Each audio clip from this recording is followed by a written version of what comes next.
सभी को नमस्कार। हमारे डाइपोल के लेक्चर नंबर 4 में आप सभी का स्वागत है। मैं माफ़ी चाहूँगा कि लेक्चर आने में देर हुई। तो आज हम अपना लेक्चर शुरू करते हैं। आज लेक्चर का टॉपिक है electrostatic potential energy in electric dipole. ये एक इम्पॉर्टेंट टॉपिक है और इससे न्यूमेरिकल भी ठीक बनते हैं, तो इसको थोड़ा ध्यान से पढ़ेंगे। हमने इसके प्रीवियस लेक्चर्स में हमने टॉर्क पर इससे प्रीवियस लेक्चर तक हमने इलेक्ट्रिक डाइपोल पर जब वो यूनिफॉर्म इलेक्ट्रिक फील्ड में रखा जाता है उस पे लगने वाले टॉर्क के बारे में पढ़ा हुआ है, जिसकी वैल्यू है tau is equal to P cross E. ये हमारा वेक्टर फॉर्म में है। और अगर हम इसका मैग्नीट्यूड लेंगे तो tau is equal to p E sine theta, जहाँ पे जो थीटा है the angle between electric field जो कि यूनिफॉर्म है, क्योंकि हमारे सिलेबस में यूनिफॉर्म इलेक्ट्रिक फील्ड के बारे में पढ़ा जाएगा, एंड डाइपोल मूवमेंट जो कि हमारा पी से नोट करते हैं इस थीटा। यहाँ तक हमने जान लिया था। इसके हमने स्पेशल केस भी जान लेते हैं, कहाँ पे मैक्सिमम टॉर्क होगा, कहाँ पे मिनिमम टॉर्क होगा। मैं आपको थोड़ा रिवाइज कर देता हूँ। यहाँ पे मैक्सिमम टॉर्क कब होगा? मैक्सिमम टॉर्क तब होगा जब थीटा की वैल्यू 90 डिग्री होगी। This means sine theta will be maximum at theta is equal to 90 degree. And minimum torque कब होगा? मिनिमम टॉर्क होगा जब थीटा की वैल्यू 0 डिग्री होगी, क्योंकि एट 0 डिग्री साइन थीटा 0 होता है। अब इसको थोड़ा इमेजिन करिए, जैसे मैंने बोला 90 डिग्री पे टॉर्क है, यानी कि हमारा जो इलेक्ट्रिक डाइपोल है वो कुछ इस सिचुएशन में रखा है, प्लस क्यू माइनस क्यू। यहाँ पे रहेगा इसको प्लस क्यू क्यू ई, यहाँ रहेगा इसको माइनस क्यू ई। तो ये सबसे ज़्यादा टॉर्क एक्सपीरियंस करेगा। ये जो डाइपोल है इस सिचुएशन में रखा है, क्योंकि देखिए डाइपोल में क्या होता है, नेगेटिव टू पॉजिटिव। ये जो है इलेक्ट्रिक फील्ड के साथ 90 डिग्री का एंगल बना रहा है, तो इस सिचुएशन में इसमें मैक्सिमम टॉर्क रहेगा। सेकेंडली, अगर हमारा जो डाइपोल है, अगर उसका एंगल डाइपोल मोमेंट का एंगल इलेक्ट्रिक फील्ड के साथ 0 डिग्री का बनेगा, तो हमारा डाइपोल है वो कुछ इस तरह रहेगा, प्लस क्यू माइनस क्यू। तो प्लस क्यू में यहाँ फोर्स लग जाएगा, माइनस क्यू में यहाँ फोर्स लग जाएगा, यानी कि नेट फोर्स 0 हो जाएगा और नेट टॉर्क भी 0 हो जाएगा। इसका मतलब इस पर कोई भी टॉर्क नहीं लगेगा। That's all. अब हम पढ़ते हैं electrostatic potential energy in electric field.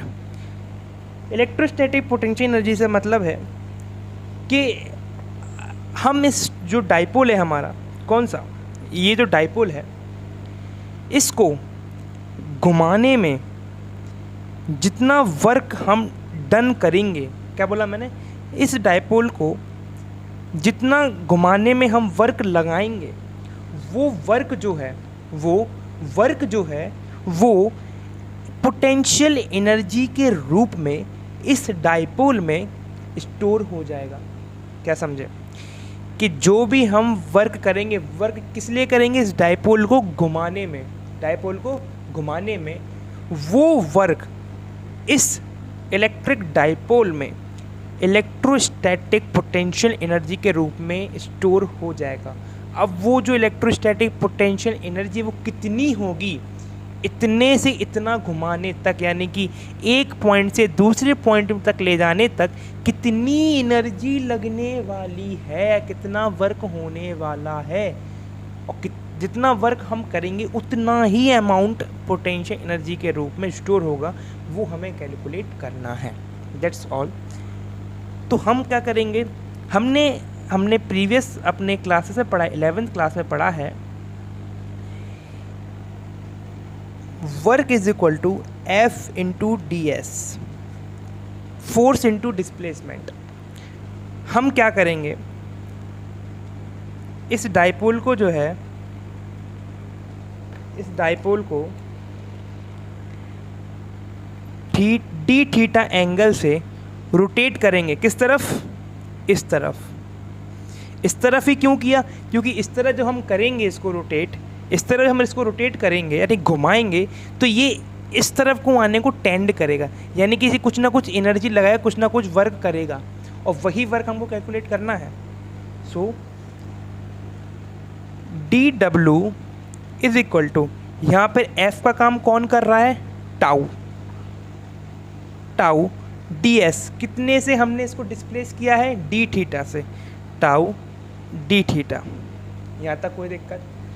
अब हमने टाउ का जो फॉर्मूला है, जो हमने प्रीवियस लेक्चर में ड्राइव किया था, कैसे किया था वो मैंने आपको प्रीवियस लेक्चर में बता दिया है। कंसर्न करने के लिए आप प्रीवियस लेक्चर देख सकते हैं, डिस्क्रिप्शन में उसकी लिंक मैं प्रोवाइड कर दूंगा। तो टाउ इज इक्वल टू क्या है अपना, p E sine theta d theta. यहाँ तक कोई दिक्कत? कोई दिक्कत नहीं है। अब हमने इंटीग्रेशन में एक चीज़ पढ़ी है प्रीवियस क्लासेस में कि इंटीग्रेट हम तब करते हैं जब हमको एक पॉइंट से दूसरे पॉइंट तक का एक सम चाहिए होता है।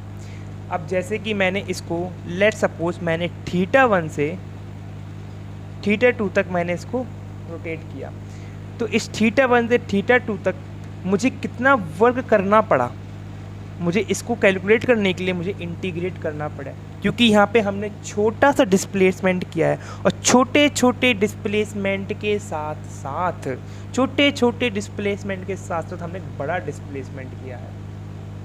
तो नेट क्या होगा, हमें सम निकालना, और सम फिजिक्स में हम सम कैसे निकालते हैं, इंटीग्रेशन से। Integrate both side, W1 to W2, theta 1 to theta 2। यहाँ तक कोई दिक्कत? P और E तो कांस्टेंट रहेंगे, यहाँ तक कोई दिक्कत? थीटा 1 से theta 2 sign theta d theta. जिसका दूल्हा उसकी बारात, या बोल लो जिसका दूल्हा उसकी बारात। थीटा थीटा है, इंटीग्रेट बहुत आराम से हो जाएगा। तो d W is equal to p E sine theta d theta, theta 1 to theta 2, W1 to W2। इसको इंटीग्रेट तो ये आ गया तुम्हारा W2 minus W1 is equal to p E sine theta का इंटीग्रेशन क्या होता है, माइनस कॉस थीटा। ये इसको याद करना है, तो आएगा अपना p E minus cos theta, theta 1 से theta 2, limit upper limit then lower limit, p E minus cos theta 2 minus minus cos theta 1 is equal to p E cos theta 2 plus cos theta 1, W2 minus W1। और जो work हमको लगा वही हमारा क्या है, change in potential energy. Change in potential यानी कि जितना हमने वर्क लगाया वही इलेक्ट्रोस्टैटिक पोटेंशियल एनर्जी हमारे इलेक्ट्रिक डायपोल में स्टोर हुई। तो ये हमारा हो गया कैलकुलेट। यही हमारा रिलेशन हमको फाइंड आउट करना था। अब इसमें कुछ हम स्पेशल केस देखते हैं। स्पेशल केस सर कैसे, कि सर मैक्सिमम पोटेंशियल एनर्जी कब होगी, maximum potential energy electric dipole में कब स्टोर होगी, हमको ये देखना है। मैक्सिमम पोटेंशियल एनर्जी कब स्टोर होगी, जब हमारा जो डायपोल है सबसे ज़्यादा वर्क करेगा। मतलब ये हमारी इलेक्ट्रिक फील्ड हो, लेट अस सपोज मैंने थीटा 1 जो है अपना 0 डिग्री रखा है। इसका मतलब जो हमारा डायपोल है क्या है, जो डायपोल है, डायपोल में P, वो इलेक्ट्रिक फील्ड की डायरेक्शन में ही है। यानी कि ये रखा हमारा डायपोल माइनस क्यू से ही प्लस क्यू, ये रहा P, ठीक है। थीटा 2 180, इसका मतलब इसको जो है मैं पूरा का पूरा पलट दूं। क्या कर दूं, पलट दूं। जब मैं इसको पलट दूंगा तो फॉर्मूले के अकॉर्डिंग मैंने देखा कि जो चेंज इन पोटेंशियल एनर्जी है वो P E cos theta 1 minus cos theta 2 है। मैंने थीटा की वैल्यू सब्स्टिट्यूट की, थीटा की वैल्यू सब्स्टिट्यूट करने के बाद मैंने पाया P cos 0 degree minus cos 180 degree. कोई दिक्कत? इसको मैंने जब न्यूमेरिकली देखा, पी ई कॉस 0 कितना होता है 1 माइनस -1, कॉस 180 होता है -1, पी ई 1 + 1, तो del u is equal to 2PE। इसका मतलब कि अगर हमारा डाइपोल जो है वो 0 डिग्री पे रखा है, अगर हम उसको पूरा पलट दें, अगर उसको हम पूरा 180 डिग्री तक पलट दें, तो हमारे डाइपोल में सबसे मैक्सिमम पोटेंशियल एनर्जी स्टोर होती है। आप इसको विजुलाइज भी करते जाइए। Second case, minimum potential energy कब होगी? जब हमारा जो टाउ है वो मिनिमम होगा। मिनिमम कब होगा? जब थीटा की वैल्यू 0 डिग्री होगी। ठीक है, तो जब tau is minimum, this implies that W is equal to tau d theta.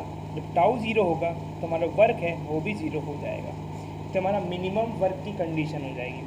ठीक है, अब हम इसी के साथ हमारा जो टॉपिक है डाइपोल का वो ख़त्म होता है।